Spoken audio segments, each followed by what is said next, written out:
জাল আগ্নেয়াস্ত্র সাইলেন্স চক্রের 4 জন গ্রেপ্তার, উদ্ধার নানান সামগ্রী। দুর্গাপুর।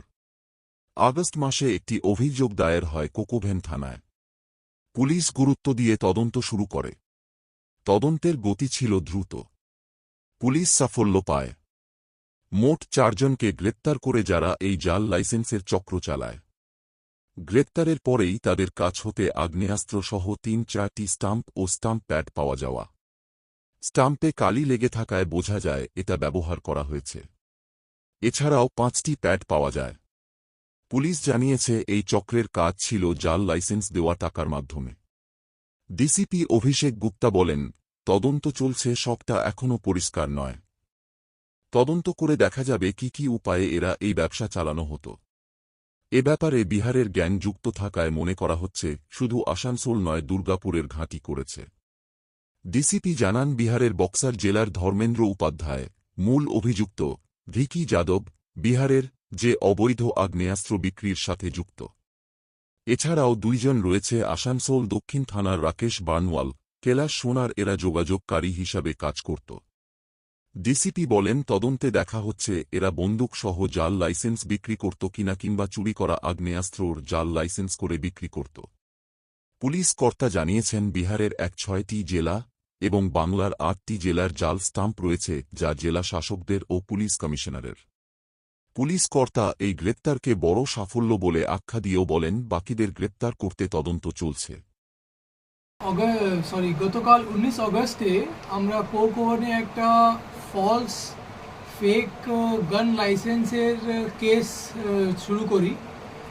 ওই কেসের তদন্ততে গতকাল আমরা একটা লিড পাই যে কুলটি থানা অন্তর্গত একটা জায়গা থেকে আমরা একজনকে অ্যারেস্ট করি এবং তারপরে জিজ্ঞাসাবাদ করে জানা যায় যে ওর একটা লোকেশনে অনেকগুলো ফেক লাইসেন্সের একটা পুরো গ্যাং অপারেট করছিল।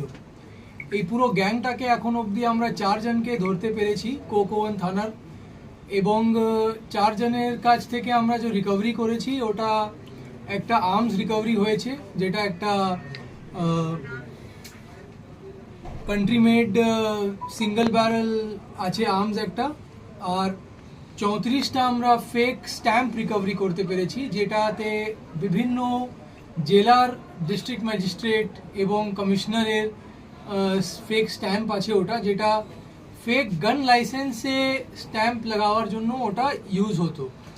আপনাদের কাছে ওটা রাখা আছে, আপনারা দেখবেন যে সব কটাতে কিন্তু স্ট্যাম্প প্যাড ইউজ হয়েছে, মানে কালিটা আছে। তাহলে সেটা আমরা জানতে পারছি যে এটা অলরেডি ইউজ হয়েছে। এবং 2টা গান লাইসেন্স ফেক রেডি পেয়েছি, রেডি কন্ডিশনে, আর 5টা এরকম বুকলেট পেয়েছি, গান লাইসেন্সের বুকলেট, যেটা ব্ল্যাঙ্ক ছিল। তাহলে এর মানে হচ্ছে যে এরা আরও এটা বিক্রি করার প্ল্যান করছিল। এই পুরো কেসে আমরা এখন অবধি 4 জনকে ধরতে পেরেছি। এই 4 জনের মধ্যে একজন বক্সার ডিস্ট্রিক্টের আছে, ওর নাম হচ্ছে ধর্মেন্দ্র উপাধ্যায়। ও কিন্তু এই পুরো ফেক স্ট্যাম্প এবং লাইসেন্সের মেন অভিযুক্ত।